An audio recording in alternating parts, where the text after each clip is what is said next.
You know how powerful you are. You know all the stakes that are on the battlefield, and you have all the drive in the world to turn the tide of the battle in your favor.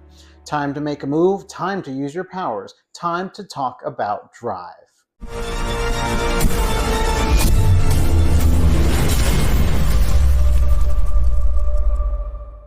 In the Indominant superhero tabletop role-playing game, drive is your resource for using powers.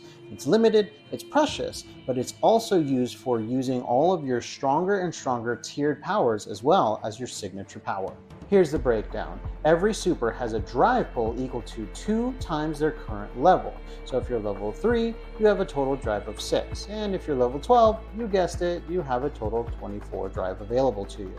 You start the day at the maximum amount of drive, and when you spend it, it's gone until you recover it. Now, recovering it depends on your kind of archetype as well as a couple other factors, so let's get into it. Each power costs drive equal to its tier. So if it's a tier 1 power, that's 1 drive to use. Tier 8, 8 drive.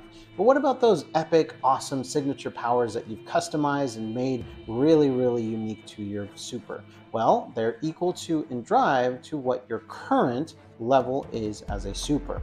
So you're level 10, it costs 10 drive.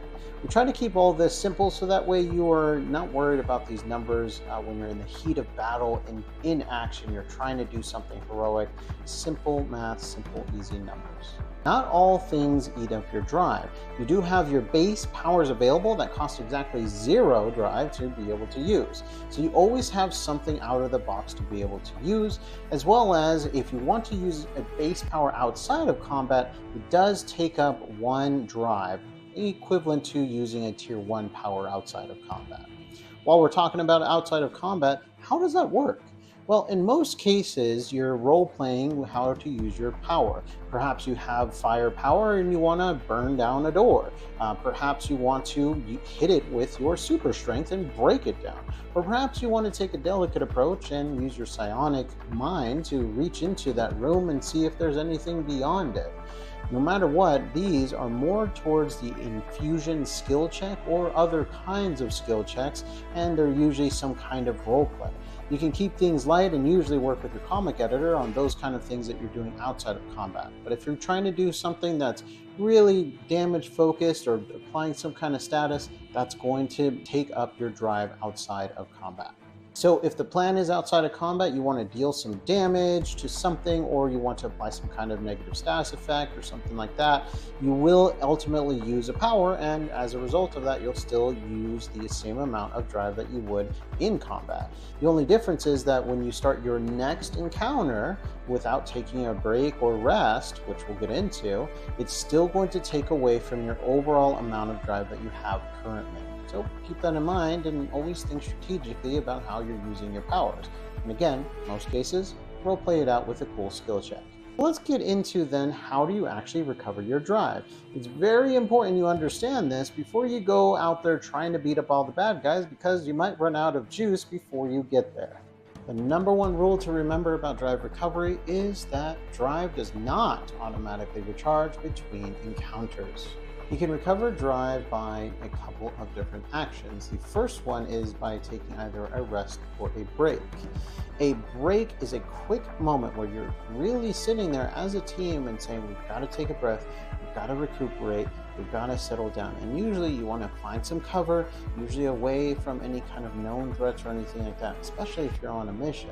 It can be role played into a quick 8-minute or 10-minute kind of break, but overall it's really setting aside time to literally recover. As a result of taking a break, you do get drive equal to half your super level, rounded up. The other side of the coin is taking a full-on rest. Now this means literally your super is not doing anything at all but resting.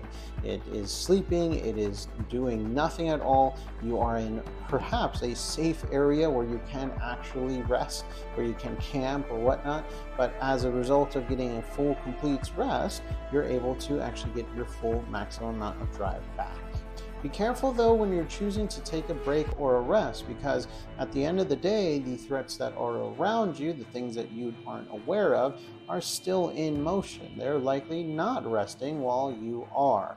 So you have to really take that into account, because there may be a sneak attack coming up when you least expect it. The second way to recover drive is through each archetype's special drive recovery feature. Each archetype has its own way of dealing with recovering drive.